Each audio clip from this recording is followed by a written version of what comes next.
Hello everyone. Today I am going to start the reflections of the uniform plane wave at the normal incident. Means आपका जब uniform plane wave कोई एक आपका interface है उस पर वो क्या कर रहा है, इंसिडेंट कर रही है। जो आपकी वेव है वो इंसिडेंट क्या कर रहा है, आपका नॉर्मली इंसिडेंट हो रही है। और वेव का प्रोपोगेशंस किस डायरेक्शंस में आप यहाँ से देख रहे हैं, ये एक्स एक्सिस आपका इंटरफेस है, जेड एक्सिस के डायरेक्शंस में वेव का प्रोपोगेशंस है। और इलेक्ट्रिक फील्ड का कंपोनेंट किस डायरेक्शंस में, एक्स डायरेक्शंस में। मैग्नेटिक फील्ड का जो वेरिएशन है पॉजिटिव वाई डायरेक्शंस में। ये आपका मीडियम 1 है, मीडियम 2 है, and their respective permeability and permittivity are given here. So यहाँ पे आप देख रहे हैं कि मान लीजिए कि आपका वेव ये है जिसका इंडिविजुअल कंपोनेंट क्या है, इलेक्ट्रिक फील्ड और magnetic field. Magnetic field in the y directions, electric field in the x directions, and the propagations of a wave in the z directions. Incident हुआ ये आपका वेव, यूनिफॉर्म प्लेन वेव आपका इस interface पे incident कर रहा है normally. क्या होगा, कुछ पोर्शंस क्या होंगे इसके ट्रांसमिट होंगे, कुछ पोर्शंस क्या होंगे रिफ्लेक्ट होंगे इस वेव के।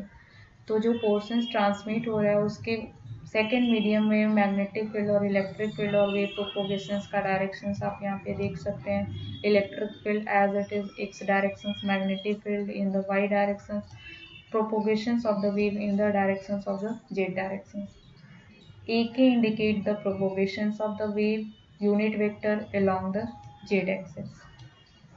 आप यहाँ से देख सकते हैं कि जो वेव इंसिडेंट हो रहा है कुछ पार्ट इसके ट्रांसमिट हो रहे हैं, कुछ पार्ट क्या होंगे रिफ्लेक्ट होंगे।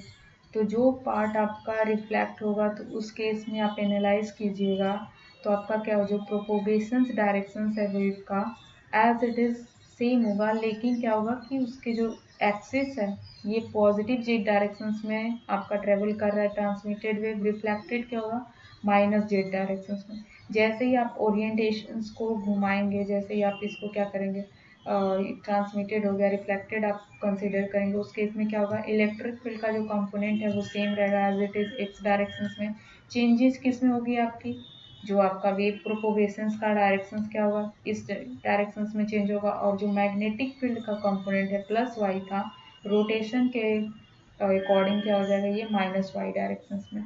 आप रोटेट कीजिएगा जस्ट जैसे वेव ट्रेवल कर रहा है, जस्ट क्या हुआ रिफ्लेक्ट हुआ, रिफ्लेक्ट होने के बाद प्रोपोगेशंस का डायरेक्शन वेव का चेंज होगा, मैग्नेटिक फील्ड का डायरेक्शन चेंज होगा। यहाँ से आप देख सकते हैं कि 1 है जो मीडियम 1 इंडिकेट कर रहा है, माइनस मीन्स रिफ्लेक्शंस है, और यहाँ पे भी 1 है मीडियम, प्लस इंडिकेट कर रहा है कि इंसिडेंट वेव है, ये आपका इंसिडेंट वेव हो गया, और ये रिफ्लेक्टेड। प्लस प्लस इंडिकेट कर रहे हैं कि इंसिडेंट और ट्रांसमिटेड वेव का डायरेक्शन सेम है, रिफ्लेक्टेड वेव का डायरेक्शन निगेटिव हो गया आपका, निगेटिव इसलिए यहाँ पे निगेटिव चेंज आपका यहाँ पे शो कर रहा है। और ट्रांसमिटेड वेव क्या है, वो भी सेम डायरेक्शन में लेकिन उसके मीडियम चेंज है, तो that's why we are considering two medium, medium two plus. Means plus आपका इंडिकेट कर रहा है कि ये आपका पॉजिटिव डायरेक्शंस में मूव कर रहे हैं। और यहाँ पे जो आप वेव के डायरेक्शंस को किसके थ्रू डिसाइड कर सकते हैं, पॉइंटिव वेक्टर के अकॉर्डिंग, जो ये P equal to E cross H है। तो यहाँ से ई क्रॉस एच कीजिएगा तो जो रिजल्टेंट वेव का प्रोपोगेशंस होगा वो एक एक के डायरेक्शंस में, that is normal to the electric field and magnetic field. So इस केस में क्या है, आपका जेड डायरेक्शंस में वेव प्रोपोगेट कर रहा है, तो ये हम wave propagations in the Z direction, plane wave है। और आपका जो परमिटिविटी की वैल्यू है वो क्या है, सिग्मा बाई ओमेगा।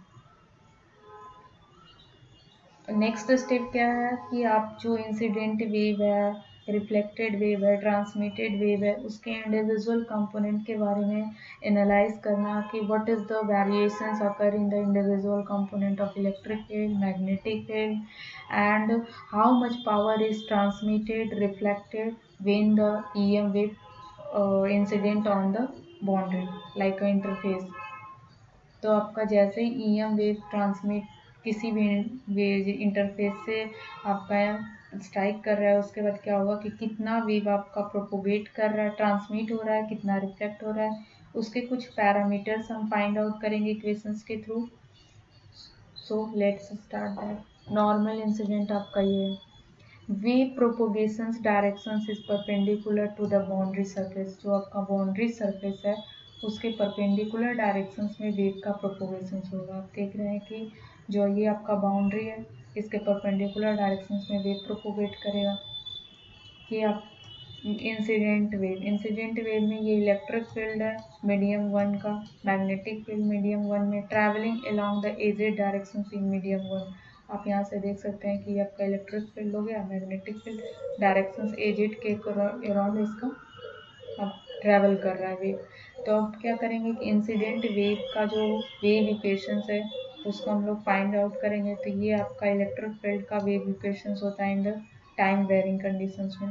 जहाँ यहाँ से आप देख सकते हैं ये जो आपका कोफिशिएंट है इलेक्ट्रिक फील्ड का magnitude, that is the position, that factor decide the positions, and third one is the time varying, that will decide the electromagnetic, how the electromagnetic wave varying with respect to time.